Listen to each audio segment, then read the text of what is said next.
Olá, gente. Para dar continuidade às atividades que a gente vem fazendo ao longo dessa pandemia, vamos falar um pouquinho sobre poluição do ar atmosférico e as mudanças climáticas. Falamos um pouco sobre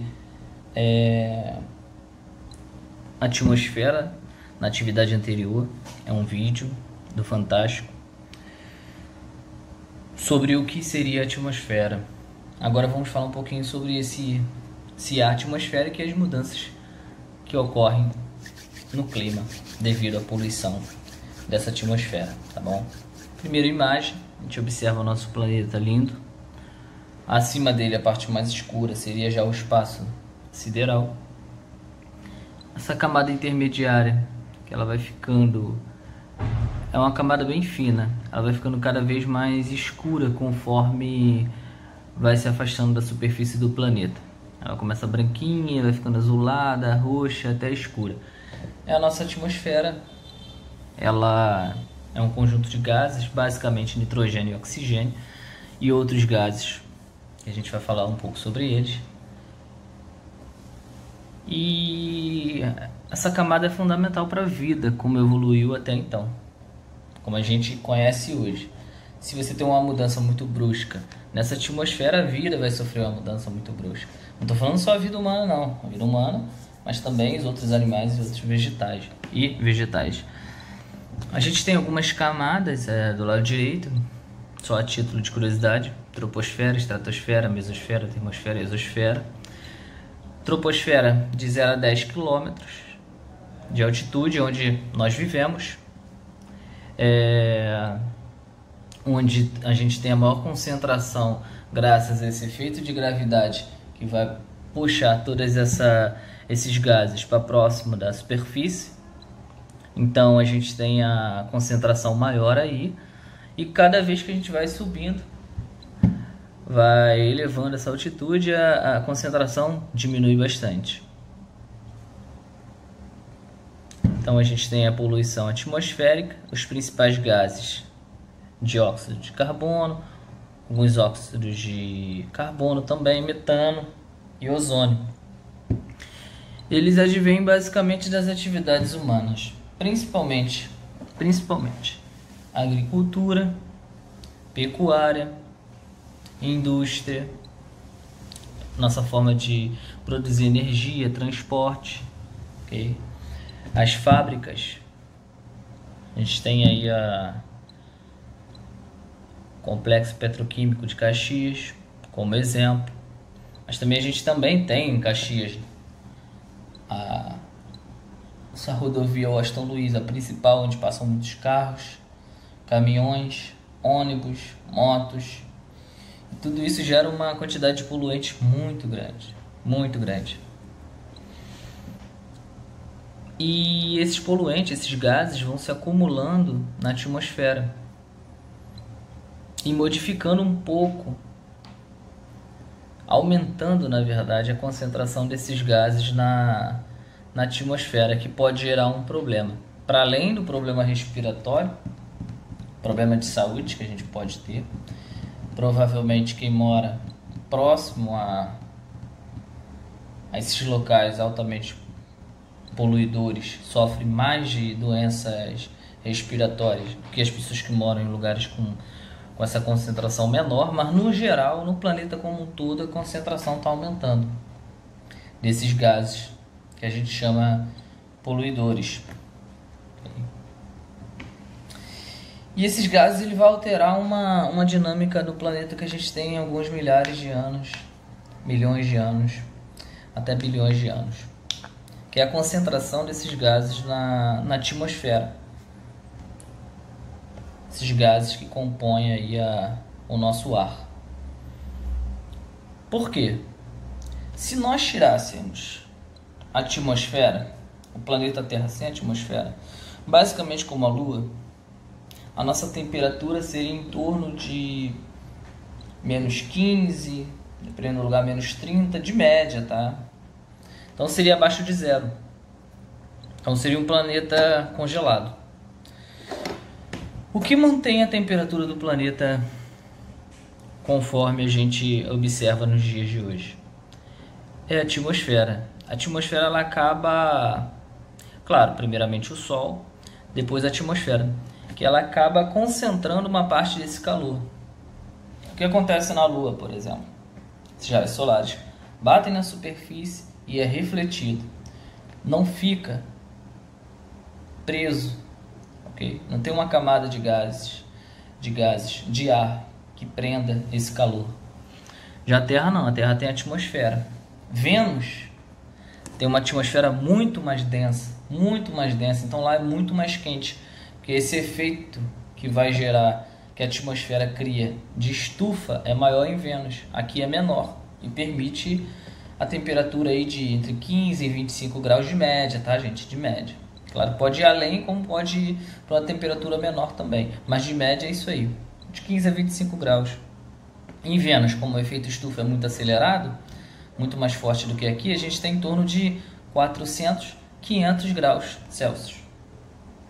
Na Lua, como nós não temos muito essa questão da atmosfera, a temperatura é bem menor. Então, o efeito estufa no planeta Terra é uma questão natural. Ele existe independente do homem, tá? Mas a gente pode acelerar, lançando esses gases que acabam acumulando, concentrando mais calor nesse ar, nessa atmosfera, ok? Então, quanto mais gases do efeito estufa, mais quente o planeta fica. Mas a gente tem que diferenciar o efeito estufa natural, este que já nós temos, com o agravado pelo homem. É o que está acontecendo, está se acelerando. O planeta está esquentando. Mas não é um calor absurdo, mas que pode modificar bastante a dinâmica climática, a dinâmica da vida do planeta. Vamos dar uma lida aqui. Efeito estufa natural é o fenômeno responsável por manter as temperaturas médias da Terra. Então mantém aquela temperatura legal. Possibilita a existência de vida na Terra, fazendo com que as temperaturas não caiam drasticamente. Não cai. Do jeito que está. Se não interferir aí na quantidade de gases, a gente tem essa temperatura favorável à vida. Da forma que a gente conhece, que a vida evolui a partir dessas condições. Se tivesse uma vida que evoluísse a partir de outras condições, seria uma vida diferente, completamente diferente, tá? E nós estamos dentro dessa lógica. Continuando, os gases presentes na atmosfera impedem a dispersão total da radiação solar no espaço. Assim, parte do calor fica retido na atmosfera, aquecendo o planeta. Então o planeta fica numa temperatura boa o suficiente para manter a vida. Esse efeito estufa natural. A atmosfera ela tem essa capacidade, além de dar essa capacidade de dentro da atmosfera a gente tem oxigênio também, que é parte fundamental para a vida, inclusive humana. A gente também tem essa questão da temperatura. A atmosfera ela prende um pouquinho o calor. O calor demora mais a se dissipar. Então a temperatura fica boa para a vida. Mas a gente tem um outro efeito estufa, aquele agravado pelo homem, pelas atividades do homem. Vamos ler um pouquinho. A ação do homem, principalmente pós-revolução industrial, vem trazendo as indústrias, né, tem agravado o efeito estufa. A produção industrial, associada principalmente à queima de combustíveis fósseis, tem emitido diversos gases de efeito estufa à atmosfera, principalmente petróleo, gás natural. O aumento desses gases impede que o calor irradiado pela superfície terrestre seja devolvido ao espaço. Dessa forma, há um aumento anormal das temperaturas do planeta, gerando aquecimento global. Então, quanto maior a quantidade desses gases que tem a capacidade de reter o calor, maior a temperatura do planeta. O melhor exemplo é de Vênus. Ele tem muitos gases do efeito estufa. Então, lá, a quantidade de calor retido, calor proveniente do Sol, retido no planeta é muito grande. Muito grande. Então, nós temos que olhar para Vênus e pensar, queremos virar Vênus entre 400 e 500 graus Celsius? Não.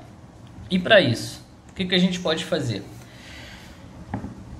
Antes, né, de pensar o que nós podemos fazer, vamos pensar um pouquinho em que consequências a gente tem, por exemplo, se o planeta até 2100 aumentar 2 graus.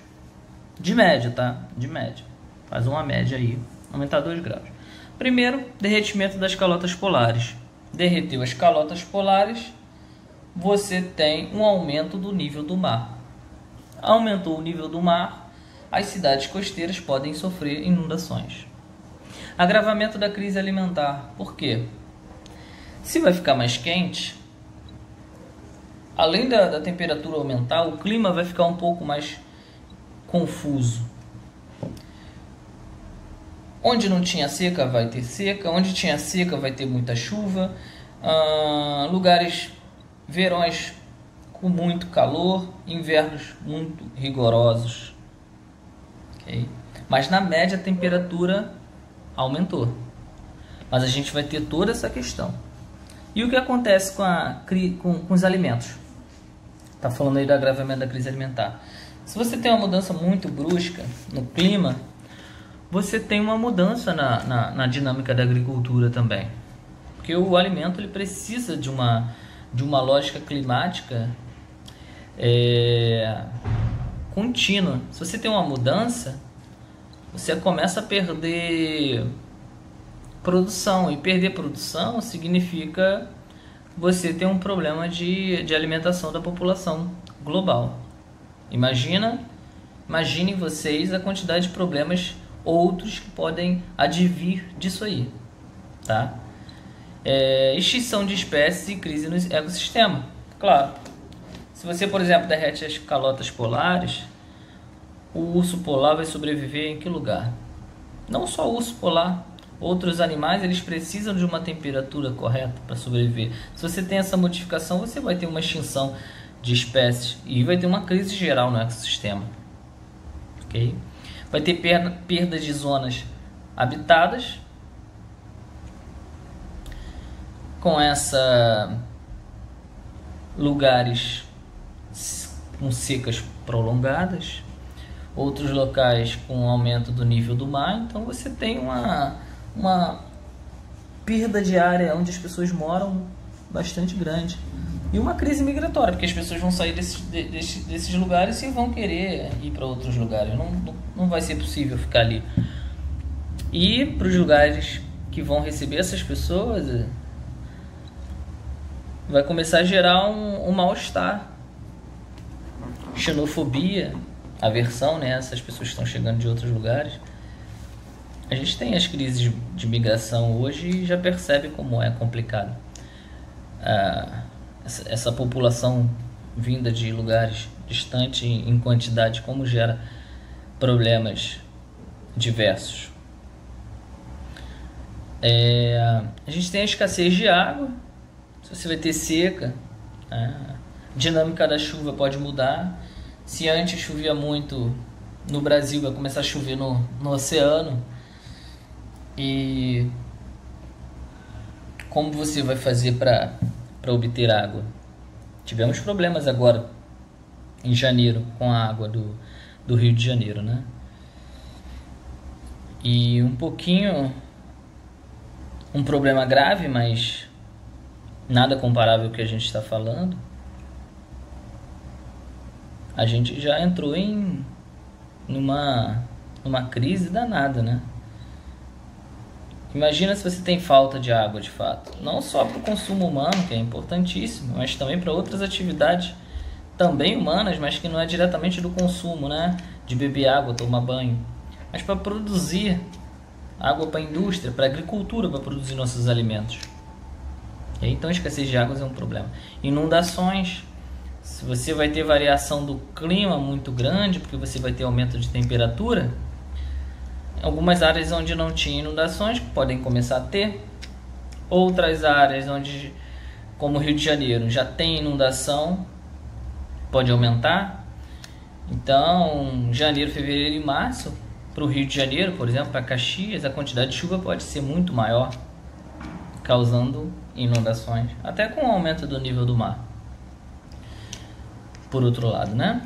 Risco de conflito devido à escassez de recursos. Então, se tem gente migrando, se está faltando água, as pessoas começam a entrar em conflito. Não tem... É bem difícil que isso não ocorra. Problema de saúde devido ao aumento de calor também, diversas doenças, alergia. Falta de alimento também gera problema de saúde, né? E a previsão de aumento para 2 graus aí até 2100. Isso varia um pouco, mas são uma previsão bem otimista, 2 graus só. Tem outras previsões que falam até além, dependendo da quantidade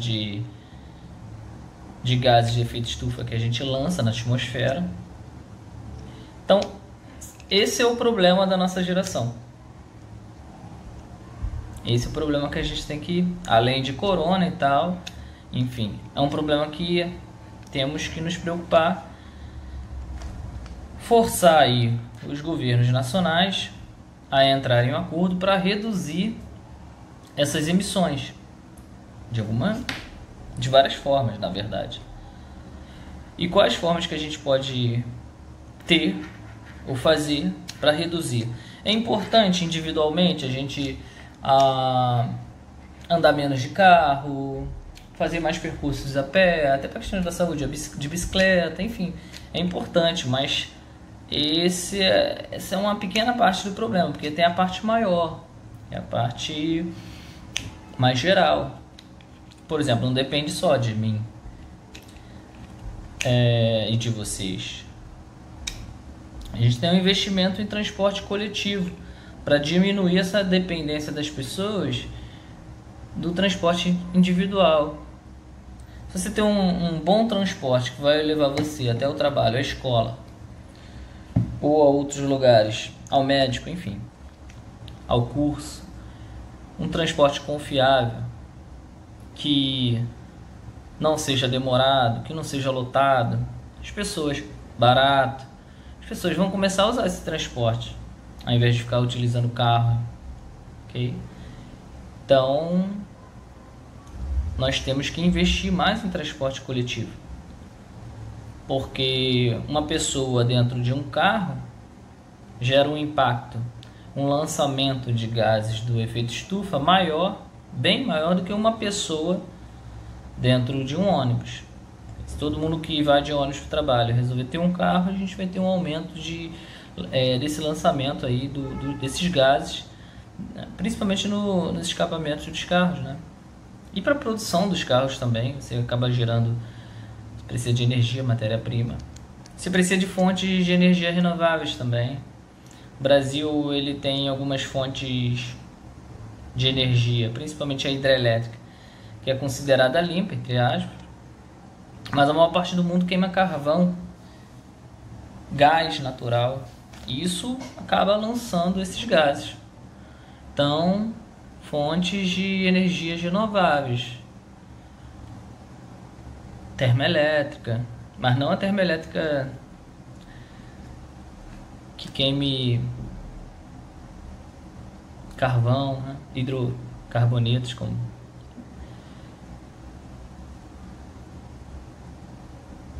petróleo, né? Mas sim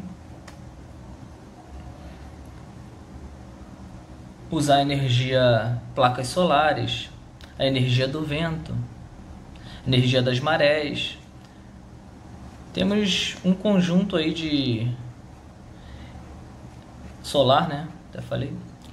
Temos um conjunto aí de possibilidades de energia renováveis para diminuir o impacto desse lançamento dos gases. Produção e consumo consciente. Quanto mais a gente consome, quanto menos a gente vai consertar as coisas, mais precisa ser produzido e isso acaba gerando um impacto. Tanto na produção em si, mas antes na mineração, no transporte, no comércio. Isso acaba gerando... É importante uma produção e um consumo também consciente. Extinguir o desmatamento, mantendo a floresta em pé. Manter a floresta em pé é fundamental, porque ela acaba captando muito CO2 da atmosfera. Quando ela, no processo de crescimento, na hora de fazer fotossíntese, ela faz a captação de CO2.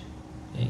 E quando você queima essa floresta, acaba lançando todos esses poluentes de volta para a atmosfera. Então, manter a floresta em pé, parar o desmatamento e reduzir as queimadas, na agricultura inclusive, para a gente poder diminuir a emissão de gases e poder pensar em outras formas de desenvolvimento, outros modelos para a gente dar conta desse problema que a gente tem hoje, que ele vai, se nós não fizermos nada, ele vai se agravando. E muitos governos, não vou citar nomes aqui, mas aconselho que vocês procurem, muitos governos têm negado isso. Falaram, não, esse negócio de aquecimento global não é legal, eu não quero assinar nada não, eu não quero entrar em acordo com ninguém e eu vou continuar poluindo. Muitos governos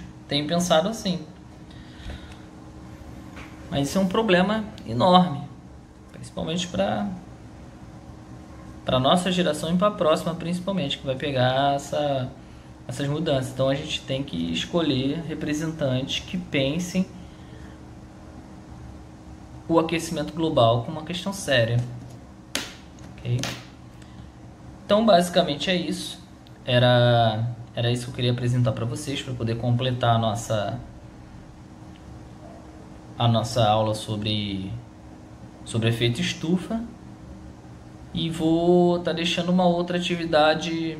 Vai ter uma atividade aqui, né, na plataforma, e vou pensar uma outra atividade mais interativa possível para a gente fazer sobre o aquecimento global, tá bom? Então, um grande beijo e fiquem bem.